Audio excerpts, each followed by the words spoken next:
Calvin, first of all, congratulations on the election to the Hall of Fame. What's it mean to you?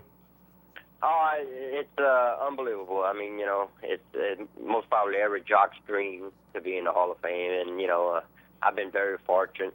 Me and my agent, Jerry Hissom, we've been worked together for 21 years, and I've been very fortunate to accomplish what I accomplished and have the peers behind me to support me and keep me going.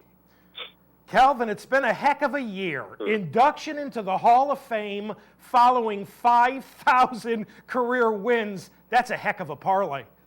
Yes, sir. Unbelievable. Like I said, I've been very fortunate to accomplish what I did in my life. My brother played a big role, my wife, my agent, and just keeping, people don't understand. It's a long road and a lot of pressure. I mean, no matter what you say, but I try not to bring it home, try to always be on the positive side, and I've been very fortunate at that. Calvin, when you received the call earlier this week from the Hall of Fame committee, what was your initial reaction and what was Lisa's initial reaction when you told her? Well, she got the phone call and she was crying. She couldn't get, and then I'm asking her what's going on. I didn't know what she was saying, trying to talk to me. And then finally she said, finally quit crying and told me what was going on. And matter of fact, I was outside cutting the grass. And I said, unbelievable, and I mean, it's such a great accomplishment. I mean, I guess it hasn't hit me yet, but I guess in time, it will. It's just like derbies and stuff. I go back and look at it now. It's amazing, what I accomplished because, when it happens, everything's going so fast and stuff. And this thing here, it was just maybe I didn't know. I had a feeling I'd get it, but when, I didn't know. And tell you the truth, I think it come a little bit sooner than I thought it would. But I'm very blessed to be where I am. Well, Calvin, let's talk Kentucky Derby. And for those 2 or 3 people out there who don't realize this, Calvin Borel has owned the Kentucky Derby of late, having won 3 of the last 6 runnings. Calvin, what has made you so successful in America's greatest race? Well, I got to give a lot of credit to Mr. Carl Nastro, for riding 3 cents, giving me the opportunity to ride a good horse like him. I always thought I had the talent.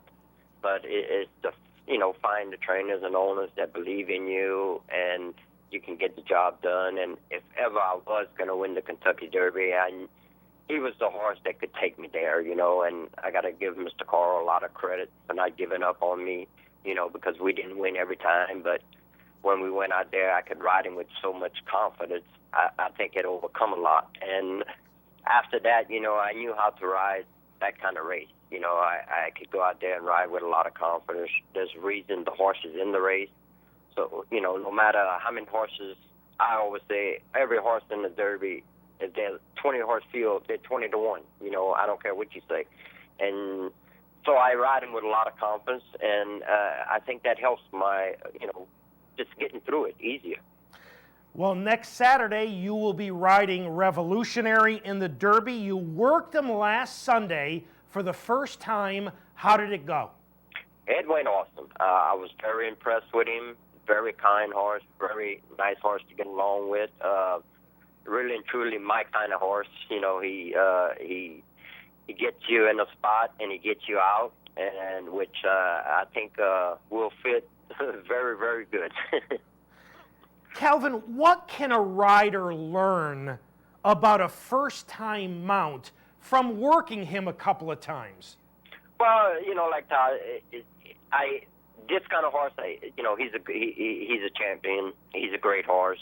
It's not hard to ride him, but you just got to put him in a position to win, and I think that's all I got to worry about because, like I say, he's kind. And he's a horse that turns on and turns off when you want him to. He's not a runoff or anything. So it makes my job a little easier. I just got to put him in the right position to win the race, and I'm pretty good at that. So I think we'll handle that from there. Yeah, I'd say you're pretty good at it. Calvin, what has Todd Pletcher told you maybe about his idiosyncrasies? Well, he's very excited. I'm on him, because like I just said, he's my type of horse. He's not a horse that's aggressive, and he's kind of, we'll get along good.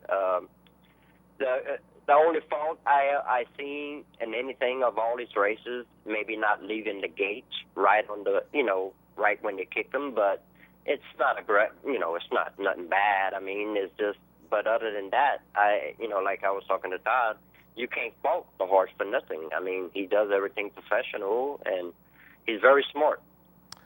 Calvin, you will also be riding the speedy Rose to Gold in next Friday's Kentucky Oaks. As our audience watches a piece of her wire-to-wire win in the recent Fantasy, tell us a little bit about her. She's pretty nice. I worked her this morning, and unbelievable. I mean, she worked 47 and change and galloped out 3/4 and 13. She's got better since she's got here, so I wouldn't leave her out. I know it's going to be a tough race. She doesn't weigh 800 pounds. She's very small, but I tell you what, she has turned around like night and day from Oaklawn, and she was doing good there, but she's changed a lot. Calvin, is she at her best in front? Yes, I would say so. I think that's what got her beat the first time when she run at Oaklawn. He kind of maybe took it away from her a little bit, and every time I rode her, I just let her do her thing, and she's happy doing it, and we got a lot of success, so I think that'll be her game. Well, Calvin, thank you so much for having joined us this morning on Down the Stretch, and all congratulations again to you and to Lisa and to everyone on your induction into Racing's Hall of Fame. Thank you very much, sir, and God bless y'all, and I really, really appreciate it, okay? Thank you, Calvin. Calvin Borel, Yep. ladies and gentlemen, Racing's newest Hall of Famer.